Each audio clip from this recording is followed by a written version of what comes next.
नमस्कार मित्रों, towards education में आपका पुनः स्वागत है।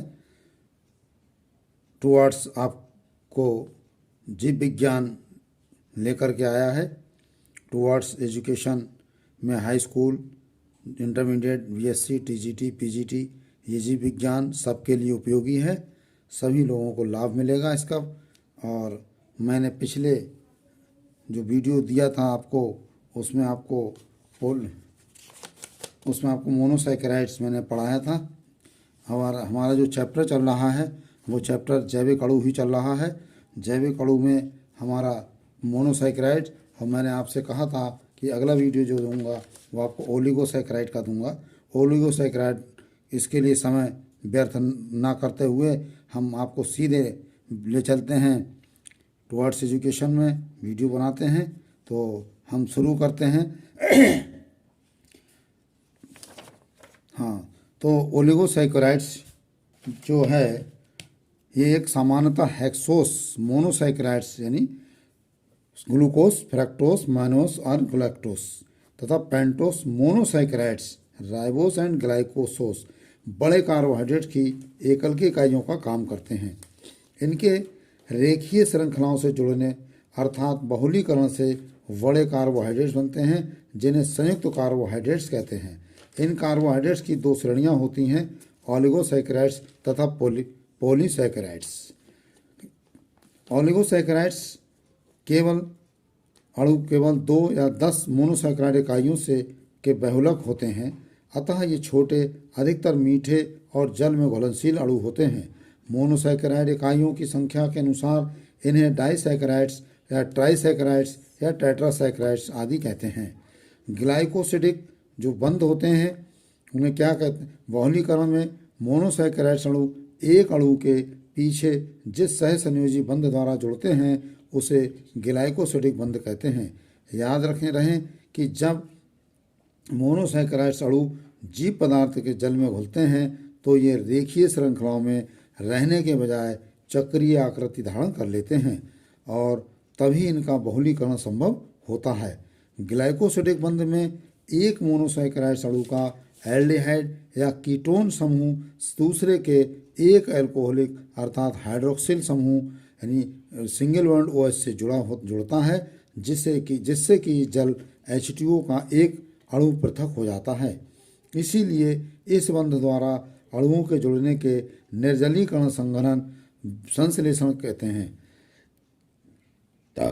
ग्लाइकोसिडिक बंध उत्क्रमणीय यानी रिवर्सिबल होता है, अतः जल के एक अणु से अभिक्रिया होने अर्थात जल अवघटन यानी हाइड्रोलाइसिस होने पर जुड़े हुए मोनोसैकेराइड्स अणु पृथक हो जाते हैं और भोजन के कार्बोहाइड्रेट्स का पहचान इसी प्रकार होता है।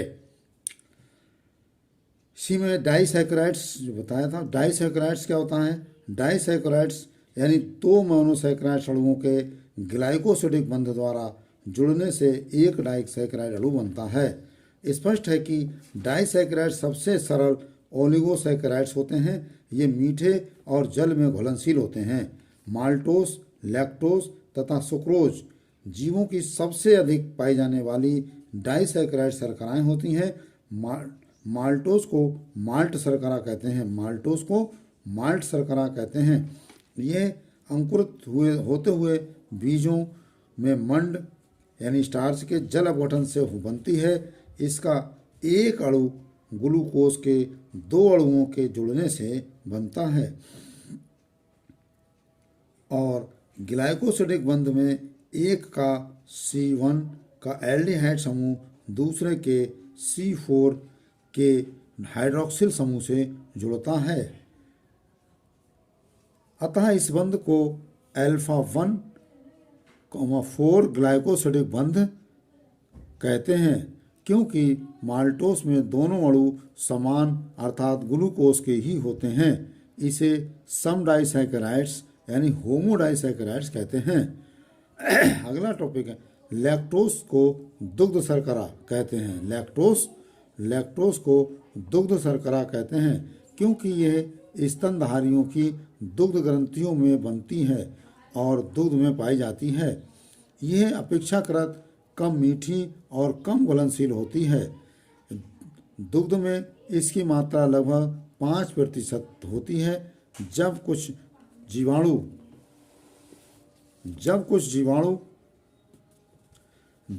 जीवाणु इसे मैलिक अम्ल में बदल देते हैं तो दुग्ध खट्टा हो जाता है। यानी जब कुछ जीवाणु बैक्टीरिया में कुछ बैक्टीरिया इसे मैलिक अम्ल में बदल देते हैं उस समय दुग्ध खट्टा हो जाता है।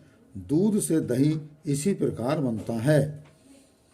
यानी दही बनने की जो प्रक्रिया है वो क्या है, जो जीवाणु इसे मैलिक एसिड में बदल देते हैं। जब मैलिक एसिड में बदल देते हैं तो दूध खट्टा हो जाता है, फिर ये इसी को दही कहते हैं, है ना। लैक्टोस अणु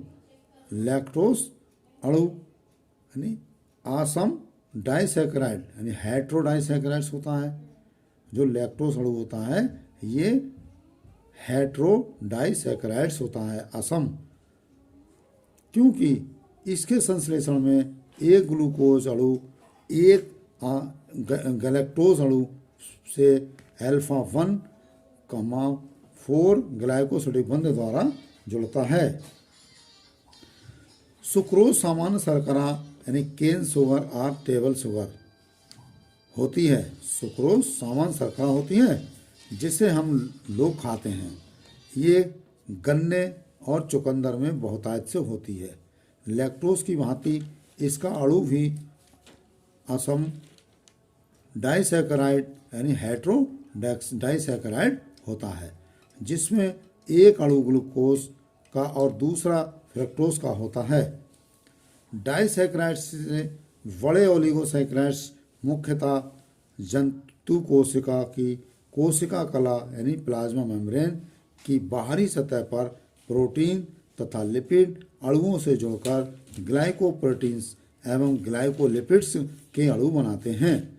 ये कोशिकाओं जैसे डाइसैकेराइड्स से बड़े ओलिगोसैकेराइड्स मुख्यतः जंतु कोशिकाओं की कोशिका कला की बाहरी सतह पर प्रोटीन तथा लिपिड अणुओं से जुड़कर ग्लाइकोप्रोटीन एवं ग्लाइकोलिपिड्स के अणु बनाते हैं।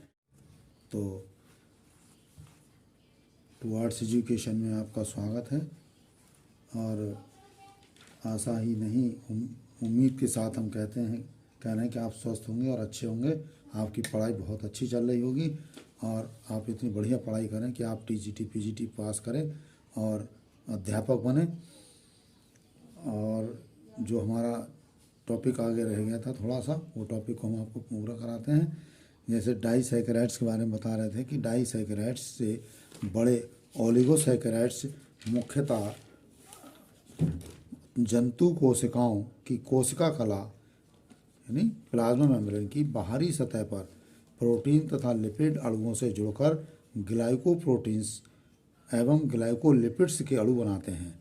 ये कोशिका कला का लगभग 2 से 10% भाग बनाते हैं और कला पर ग्लाइकोकैलिक्स नामक आवरण बनाते हैं।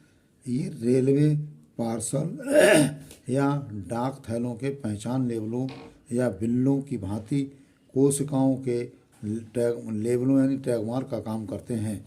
इनके द्वारा कोशिकाओं अन्य समान एवं भिन्न कोशिकाओं की पहचान करती हैं, जिससे निषेचन यानी फर्टिलाइजेशन यानी भ्रूणीय विकास, ऊतक निर्माण, सुरक्षात्मक प्रतिक्रिया, यकृत और तिल्ली में रुधिर से मृत कोशिकाओं को हटाने आदि कोशिकाओं को संभव होती हैं। कुछ ओलिगोसैकेराइड्स प्रोटीन अणुओं के बलन यानी वे फोल्ड बनाते में तथा कुछ कोशिकाओं को इनके बाहरी वातावरण में उपस्थित हार्मोन आदि के अणुओं की सूचना प्राप्त करने में सहायता करती है। अगला मैं आपको पढ़ाऊँगा पॉलीसैकेराइड्स। इसमें मैं आपको कुछ MCQs कराऊँगा और MCQs के साथ और मैं आपसे उम्मीद करता हूँ कि आपको ये MCQs बहुत ही पसंद आएंगे। और मैं कुछ 50 करा चुका था, उसके आगे के MCQs आपको कराऊँगा। जैसे आइसोप्रोइन से व्युत्पन्न का पदार्थ। आइसोप्रीन से व्युत्पन्न पदार्थ कौन कौन से होते हैं? पर्णहरिम का फाइटल है, या यूकलिप्टस का तेल है, या पेपरमेंट है। तो इसमें देखो ये आइसोप्रोइन जो होती है उसमें सभी होते हैं। पर्णहरिम का फाइटॉल भी है, यूकलिप्टस का तेल भी है, और पेपरमेंट, यानी सब। इसमें जो आंसर आएगा सब आएगा। ठीक है। अगला क्वेश्चन है, स्थानीय पीड़ा की उत्पत्ति में इसमें से किसकी विशेष भूमिका होती है? स्थानीय पीड़ा की उत्पत्ति में इनमें से किसकी विशेष भूमिका होती है? तो देखिए कौन, एक तो कोलेस्ट्रॉल है और प्रोस्टाग्लैंडिस है, अगला है स्टीरॉयड हार्मोन्स है, चौथा है वसा में घुलनशील विटामिन। तो इसका आंसर आएगा प्रोस्टाग्लैंडिस। प्रोस्टाग्लैंडिस इसका आंसर है। अगला सवाल है, इस जीव कोशिकाओं में जल को छोड़कर संख्या और विविधता में सबसे अधिक अणु किसके होते हैं? सवाल, जीव कोशिकाओं में जल को छोड़कर संख्या और विविधता में सबसे अधिक अणु किसके होते हैं? तो देखिए इसमें प्रोटीन्स के होते हैं। इसका आंसर है प्रोटीन्स। एक सजीव कोशिका तथा एक मृत व सूखी कोशिका के भार का क्रमशः कितना प्रतिशत प्रोटीन्स के कारण होता है? एक सजीव कोशिका तथा एक मृत व एक सूखी कोशिका के भार का क्रमशः कितना प्रतिशत प्रोटीन्स के कारण होता है? तो ये होगा 14% से 50% तक। अगला सवाल है, प्रोटीन्स को ये नाम किसने दिया? प्रोटीन्स को ये नाम किसने दिया? वर्जिलियस ने, मूल्डर ने, यानी तो वर्जिलियस और मूल्डर दोनों ने दिया है। ठीक है, इसका आंसर है प्रोटीन्स का नाम वर्जिलियस और मूल्डर ने दोनों ने दिया। प्रोटीन्स में कार्बन, हाइड्रोजन तथा ऑक्सीजन के अतिरिक्त नाइट्रोजन की लगभग कितनी प्रतिशत मात्रा होती है? तो इसमें 16% मात्रा होती है।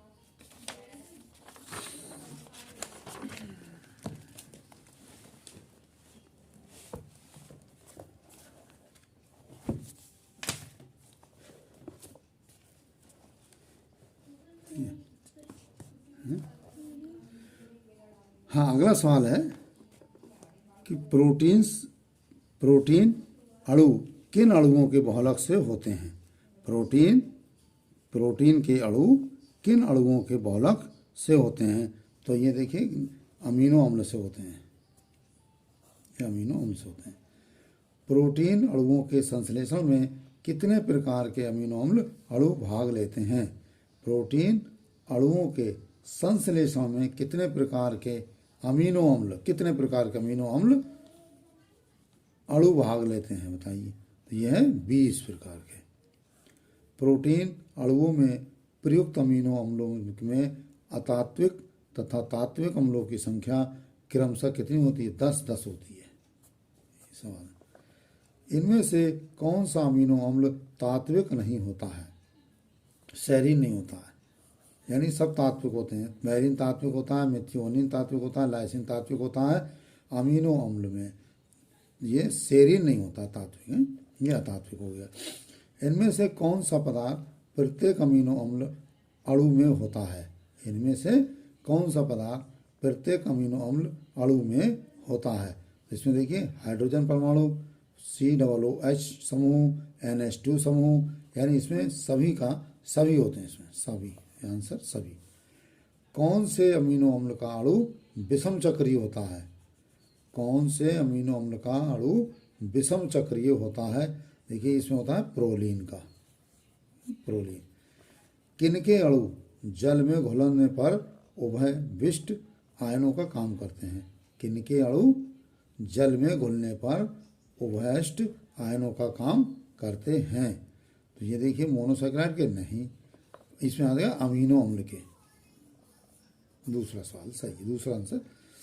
प्रोटीन के संश्लेषण में भाग लेने वाले अमीनो अम्लों में से कितने अम्लों के अणु अध्रुवीय होते हैं? प्रोटीन के संश्लेषण में भाग लेने वाले अमीनो अम्लों में से कितने अम्लों के अणु अद्रव्य होते हैं? तो ये होते हैं 10। में भी चेन आई थी पहले। सबसे सरल अमीनो अम्ल अणु होता है, सबसे सरल कौन सा होता है? ग्लाइसिन का। एस्पार्टिक तथा ग्लूटामिक नामक अमीनो अम्ल के अणु होते हैं। एस्पार्टिक तथा ग्लूटामिक नामक अमीनो अम्लों के अणु होते हैं, अम्लीय होते हैं।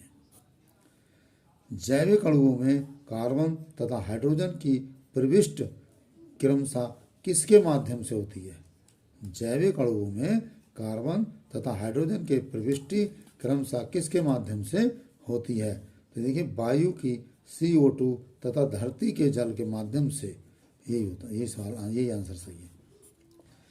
जैविक अणुओं में कार्बन तथा हाइड्रोजन की प्रविष्टि से सर्वप्रथम कौन सा जैविक अणु बनता है? जैविक अणुओं में कार्बन तथा हाइड्रोजन की प्रविष्टि से सर्वप्रथम कौन सा जैविक अणु बनता है? तो इसमें आएगा ग्लूकोज। जैविक अणुओं में नाइट्रोजन की प्रविष्टि किसके माध्यम से होती है? यह आएगा मृदाओं के माध्यम से होती है। जैविक अणुओं में नाइट्रोजन की प्रविष्टि पर सबसे पहले किसके अणु बनते हैं? जैविक अणुओं में नाइट्रोजन की प्रविष्टि पर सबसे पहले और किसके अणु बनते हैं? ग्लूटामिक अम्ल या ग्लूटामिन के, यानी जो तीसरा सही है। अमीनो हरण में क्या होता है? अमीनो हरण। तो अमीनो हरण में एक यौगिक से इसका अमीनो समूह पृथक होता है, यानी यही सही है दूसरा। पार अमीनो कण में किसी यौगिक का क्या होता है? किस यौगिक का? तो इसमें आएगा यौगिक के अमीनो समूह का दूसरे यौगिक में स्थानांतरण होता है, ये सही है। हीमोग्लोबिन, साइटोक्रोम्स तथा पर्णहरिम के अणुओं की पोरफायरिन वलय की उत्पत्ति किसके अणुओं से होती है? तो ये ग्लाइसिन के अणुओं से होती है। ट्रिप्टोफैन नामक अमीनो अम्ल से व्युत्पन्न पदार्थ होता है ऑक्सिन, मेलेटोनिन, सेरोटोनिन, ये सब होते हैं। इसमें सारांश है। कौन सा पदार्थ टायरोसिन नामक अमीनो अम्ल से उत्पन्न नहीं होता है? ये हो गए मार्फिन, बाकी सब उत्पन्न इसी से होते हैं। अब